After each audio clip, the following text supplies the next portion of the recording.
పరిశుద్ధ గ్రంథమైన బైబిల్లో నుండి ఇర్మియా గ్రంథం 20వ అధ్యాయము 13వ వచనాన్ని అందరం కలిసి చదువుదాం. ఇర్మియా గ్రంథము 20వ అధ్యాయము 13వ వచనం. యెహోవాను కీర్తించుడి, యెహోవాను స్తుతించుడి. దుష్టుల చేతిలో నుండి దరిద్రుని ప్రాణమును ఆయన విడిపించుచున్నాడు. మరొకసారి, యెహోవాను కీర్తించుడి, యెహోవాను స్తుతించుడి. దుష్టుల చేతిలో నుండి దరిద్రుని ప్రాణమును ఆయనే విడిపించుచున్నాడు. చాలండి. చదువుకున్న లేఖన భాగం చేరిరాగలిగిన మన హృదయాలకు మన ప్రభువును ఆత్మ సత్యాలతో ఆరాధించడానికి హెచ్చరికగా, పురికొల్పుగా, ఆశీర్వాదకరంగా, దీవెనకరంగా ప్రేమగల దేవుడు చేయునుగాక. ఆమేన్. ప్రభు ప్రజలారా, ప్రభునందున్నటువంటి ప్రియమైన వారలారా, మనం దేవుని యొక్క వాక్యాన్ని కొంత ధ్యానపూర్వకంగా ఆలోచన చేద్దాం. మన ప్రభువు రాజులకు రాజును, ప్రభువులకు ప్రభువునై ఉన్నాడు. ఆయన నిరంతరము కూడా కీర్తనీయుడే, స్తుతికి పాత్రుడై ఉన్న దేవుడు ఆయన. పరమందు దూతలు, పెద్దలు, 4 జీవులు నిరంతరము కూడా ఆయన్ను ఆరాధించుటలో నిమగ్నమై ఉన్నారు. అయితే ఆయన భూలోకములో నుండి కొనబడిన, తన స్వాస్థ్యముగా ఏర్పరచుకొనబడిన ప్రజల ఆరాధనను అపేక్షిస్తూ ఉన్నాడు. తన మహిమ నిమిత్తమై సృజించిన వారు ఆయనకు స్తోత్రము చెల్లించుదురు, స్తోత్రము ప్రచురపరచుదురు అని దేవుని యొక్క వాక్యంలో రాయబడి ఉంది. ఆయనే నిజ దేవుడు, నిజమైన దేవుడు. ఆయనను ఎరిగిన వారు ఆత్మ సత్యాలతో ఆరాధించడమే వారి ప్రాథమికమైన పని. ఈనాడు దేవుని బిడ్డగా ఆయనకు రావలసిన మహిమ, ఆయనకు చెందవలసిన మహిమ మనం ఆయనకు ఆరోపిస్తూ ఉంటున్నామా? ఎందుకంటే ఇర్మియా గ్రంథంలో చెప్పబడింది, యెహోవాను కీర్తించుడి, ఆయనను స్తుతించుడి. ఎందుకు ఆయనను కీర్తించాలి, స్తుతించాలి అంటే ఇక్కడ ఒక కారణం లేఖనంలో రాయబడి ఉంది. దుష్టుల చేతిలో నుండి దరిద్రుని ప్రాణాన్ని ఆయనే విమోచించుచున్నాడు. ఆయనే అన్న మాట అది ఆయన ఒక్కడికే సాధ్యమవుతుంది అని చూపిస్తుంది. అందుకే ఆయనను కీర్తించాలి, ఆయనను స్తుతించాలి. ఈ లోకమంతా కూడా దుష్టుని యందు పడి ఉన్నది అన్నాడు. యోహాను రాసిన మొదటి పత్రిక, యోహాను రాసినటువంటి మొదటి పత్రిక చివరి అధ్యాయం 5వ అధ్యాయములో 19వ వచనం చదవండి. ఆ దేవుని సంబంధులమనియు లోకమంతయు దుష్టుని యందున్నదని, యందు ఉన్నది అనడానికి 1 అని సంఖ్య వేసి మూల భాషలో రాయబడి ఉంది, దుష్టుని యందు పడి ఉన్నది, లేవలేకయున్నది. దుష్టుని యందు పడిపోయి ఉన్నటువంటి లోకాన్ని లోకములో ఉన్న తన వారిని ఆయన ప్రేమించి దరిద్రులమైన మనను ఆ దుష్టుని నుంచి విమోచించేటువంటి వాడిగా ఉన్నాడు. లోకమంతా దుష్టుని వశం, దుష్టుని అధికారంలో ఉన్నది. వాడు ఈ లోక అధికారి అని దేవుని వాక్యంలో రాయబడి ఉంది. లోకములో ఉన్నదంతయు నేత్రాశ, శరీరాశ, జీవపుడంబం, ఇవి తండ్రి వలన పుట్టినవి కావు అన్నాడు. కాబట్టి దుష్టునిలో పడి ఉన్నదంటే దుష్టుడు మానవులను నేత్రాశ ద్వారా, శరీరాశ ద్వారా, జీవపు డంబాల ద్వారా బంధించేశాడు. వారు పాపము చేసి పాపము ఇష్టమైన క్రియల చేత జీవిస్తూ పాపము వలన వచ్చు జీతమైన ఆ మరణం అనే నిత్య నరకాగ్నిగుండానికి వెళ్ళిపోతూ ఉన్నారు. దుష్టునికి, అతని దూతలకు, అతని అనుసరులకు సిద్ధపరిచిన నిత్యాగ్నిలోకి వెళ్ళుడి అన్నాడు. దుష్టుని అందున్నవాడు ఎవ్వరు యెహోవాను కీర్తించలేరు, ఆయనను స్తుతించలేరు. ఒకప్పుడు రక్షణ లేనప్పుడు మనందరం కూడా దుష్టుని అందే పడి ఉన్నాం. ఆ దుష్టుని నుంచే పాపులమైన మనలను ఆయన విమోచించాడు. నేత్రాశ, శరీరాశ, జీవపుడంబముల వలన కలిగిన ఆ పాప శిక్ష నుంచి మనల్ని తప్పిస్తున్నాడు. పాపము వలన వచ్చు జీతం మరణమైన నిత్యాగ్ని, నరకము నుండి ఆయన మనల్ని విడుదల చేస్తూ ఉన్నాడు. అందుకే ఆయనను కీర్తించుడి, స్తుతించుడి అని లేఖనం చెప్తా ఉంది. ఎప్పుడైతే ప్రభు యేసు క్రీస్తునందు మనం వస్తామో అప్పుడు మనం దేవుని సంబంధులం. పరలోక ప్రార్థనలో ప్రభు ఏమన్నాడంటే, ఏమని ప్రార్థన చేయమని చెప్పాడంటే, మమ్మును శోధనలోకి తేక దుష్టుని నుండి తప్పించుము అన్నాడు. ఆ అపవాది నుండి మమ్మల్ని తప్పించుము అని ప్రార్థించండి అని చెప్పాడు. కాబట్టి ప్రియులారా, నువ్వు ఇంకా దుష్టుని అందే పడి ఉన్నావా? నేత్రాశ, శరీరాశ, జీవపుడంబాలతో జీవిస్తున్నావా? ఈ పాపం నిన్ను నరకానికి తీసుకెళ్తుంది. ఆరని అగ్నిలో యుగయుగాలు కాలుతావు.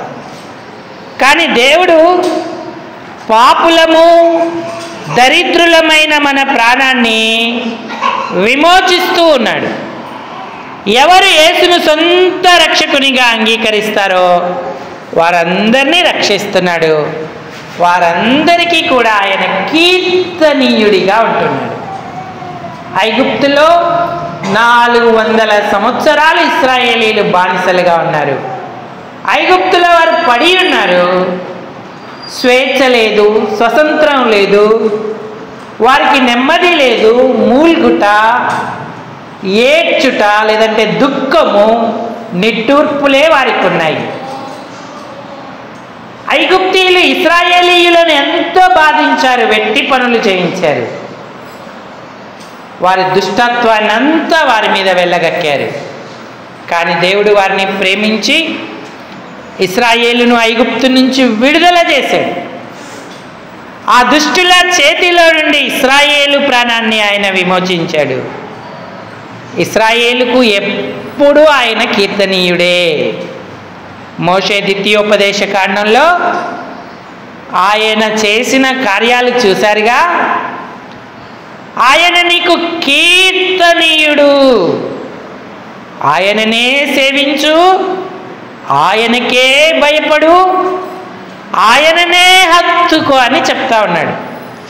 ద్వితీయోపదేశ కాండం 10వ అధ్యాయము 20-21 వచనాలు. ద్వితీయోపదేశ కాండం 10వ అధ్యాయం 20వ వచనం. నీ దేవుడైన యెహోవాకు భయపడి ఆయనను హత్తుకొని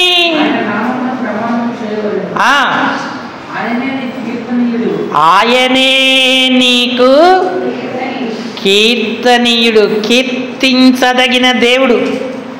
నిన్ను ఐగుప్తులో నుంచి విమోచించాడు. ఫరో దుష్టుని చేతి నుంచి నీ ప్రాణాన్ని విమోచించాడు. ఆయన చేసిన భీకరమైన గొప్ప కార్యాలు నీవు కన్నులారా చూచావు. నీ కొరకు చేసిన నీ దేవుడు ఆయనే అన్నాడు. కాబట్టి ఆయన ఎంత కీర్తనీయుడు, పాపం నుంచి మనల్ని విమోచించాడు. దావీదు కూడా తనను విమోచించిన దేవునికి కీర్తన పాడుతున్నాడు. ఆయనను ఏమని పొగుడుతున్నాడంటే, కీర్తన 18:3 మొదటి నుంచి. కీర్తన 18:3 యెహోవా నా బలమా, నేను నిన్ను ప్రేమించుచున్నాను. యెహోవా నా శైలము, నా కోట, నన్ను రక్షించువాడు, నా కేడెము. చదవండి.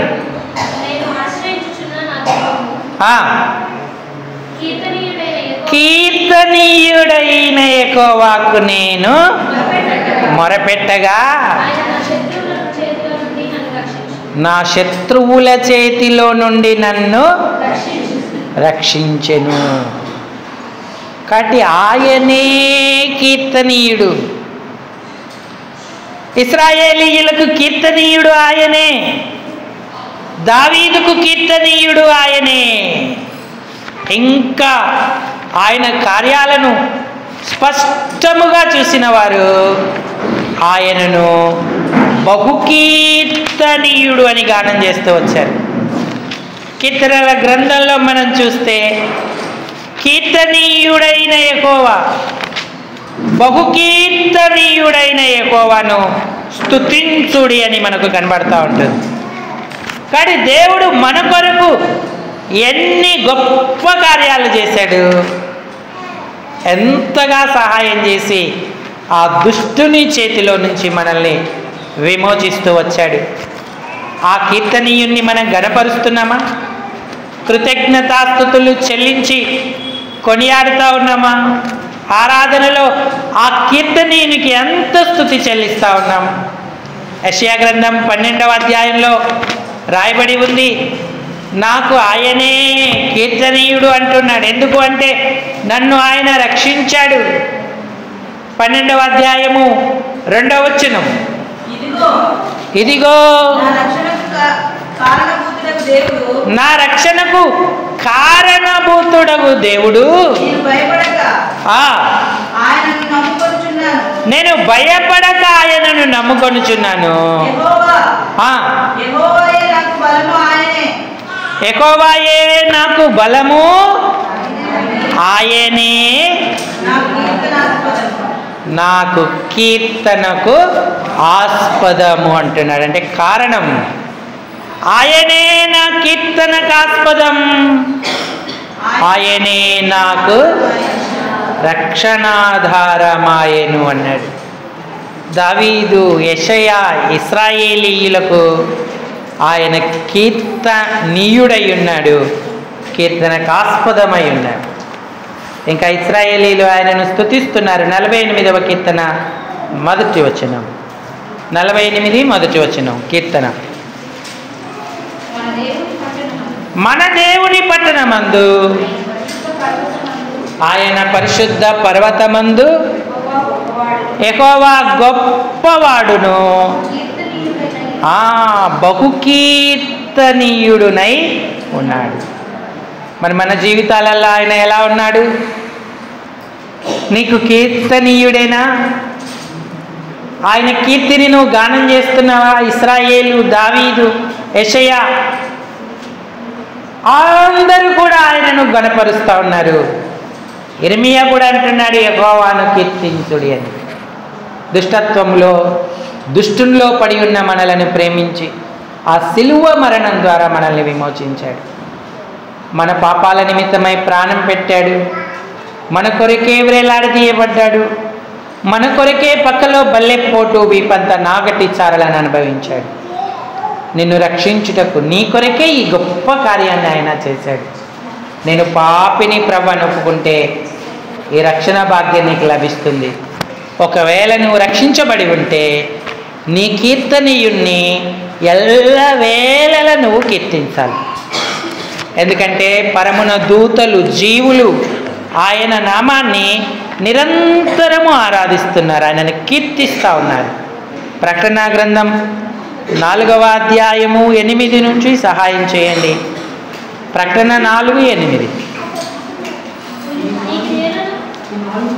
ఈ 4 జీవులలో కిషోర్ను చదవనివ్వండి. చదువు కిషోర్. ఈ 4 జీవులలో ప్రతి జీవికి 6 రెక్కలుండెను.